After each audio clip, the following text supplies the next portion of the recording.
प्रियंका गांधी मेरे लिए वो शख्स जिनसे मुझे बहुत प्यार है, मतलब बहुत सारा वाला। जितना मैंने उनको देखा है, जितना उनको समझा है, जितना उनको जाना है, उनके अंदर एक गजब की कुव्वत है किसी को अपना बना लेने की। वो जितनी साहसी हैं उतनी ही संवेदनशील भी हैं, बहुत परिश्रमी हैं और उससे ज्यादा बेफिक्र और जिंदा दिल है।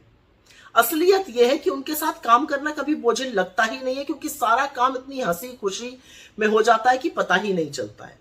वो अपने परिवार के लिए शेरनी की तरह डट जाती हैं और लोगों की आवाज बुलंद तरीके से दुनिया के सामने उठाती हैं। 2022 के विधानसभा चुनाव में 40% टिकट महिलाओं को देकर उन्होंने राजनीति में एक बहुत लंबी लकीर खींची, एक बहुत बड़ी पहल की। मैंने उनकी निर्भीकता को देखा है, हाथरस में देखा है, सोनभद्र में देखा है, लखीमपुर में देखा है, तमाम जगह देखा है। जब वो पुलिस और प्रशासन के अन्याय के खिलाफ अड़ जाती हैं, डट के खड़ी हो जाती हैं और पीछे नहीं हटती हैं। वो जिद्दी भी बहुत है, जो ठान लेती हैं फिर वो करके ही मानती है। तमाम व्रत करती हैं, हर त्योहार को बड़े रौनक से मनाती हैं। वो महिला सशक्तिकरण की ध्वजवाहक है, लेकिन वो उतनी ही शिद्दत से एक माँ, एक पत्नी, एक बेटी, एक बहन के अपने किरदार को भी निभाती है। मुझे याद है उत्तर प्रदेश में उनसे किसी ने पूछा कि आप 10 साल पहले राजनीति में क्यों नहीं आई, और उन्होंने दो टूक जवाब देके कहा, क्योंकि 10 साल पहले मेरी बेटी 8 साल की थी। एक बार नवरात्र से माँ के दर्शन करके निकल रही थी, पत्रकार ने पूछ लिया आपने क्या मांगा है, तो उन्होंने हंस के कहा बताया थोड़ी जाता है, फिर खुद ही मुस्कुरा के बोल दिया आज अपने बेटे के लिए प्रार्थना करी। मुझे याद है एक बार पुलिस से जद्दोजहद के बाद उत्तर प्रदेश में जब वो अपनी गाड़ी में बैठी तो पहला फोन उन्होंने घर पर किया और अपने बेटे से पूछा मामा की तबीयत अब कैसी है। उस समय राहुल जी की तबीयत थोड़ी नासाज थी, मुझे ये भी याद है। और मुझे पता है कि वो अपने पिता की लाडली थी, लेकिन अपने माँ से जो उनके घनिष्ठ संबंध है वो दुनिया के सामने है। उनको पता है कि उनकी माँ ने इस देश के लिए बहुत बड़ी कुर्बानी दी है।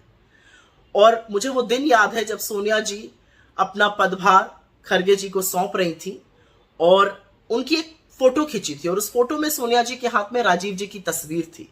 प्रियंका जी ने उसके नीचे सिर्फ एक शब्द, एक लाइन लिखी थी और उसमें लिखा था सो प्राउड ऑफ यू माँ, I know you did it all for love. एक दिन हंसी मजाक में उन्होंने ये भी बताया कि वो 19 साल की उम्र से करवा चौथ का व्रत रखती हैं। खैर, प्रियंका गांधी अन्याय तो रत्ती भर नहीं सहती हैं और बेलगाम सत्ताधीशों की नकेल कसकर रखना उनके खून में है। भारत की संसद को उनका इंतजार है।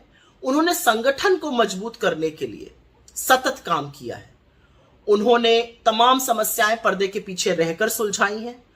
उन्होंने बेबाक होकर पार्टी का प्रचार किया है, तमाम लोगों को चुनाव लड़ाया है और जिताया है, और अब उनकी बारी। और जैसा कि मैंने कहा, देश के संसद को उनका इंतजार है, एक ऐसे शख्स का इंतजार है जो गलत को गलत कहने की पूरी हिम्मत रखती हैं, जो न्याय और सच की लड़ाई पर अडिग हैं और कभी पीछे नहीं हटेंगी। वो आधी आबादी की आवाज को संसद में और बुलंद करेंगी, उस आधी आबादी का परचम और पुरजोर तरीके से लहराएंगी जिनके लिए राजनीति अभी भी कठिन है।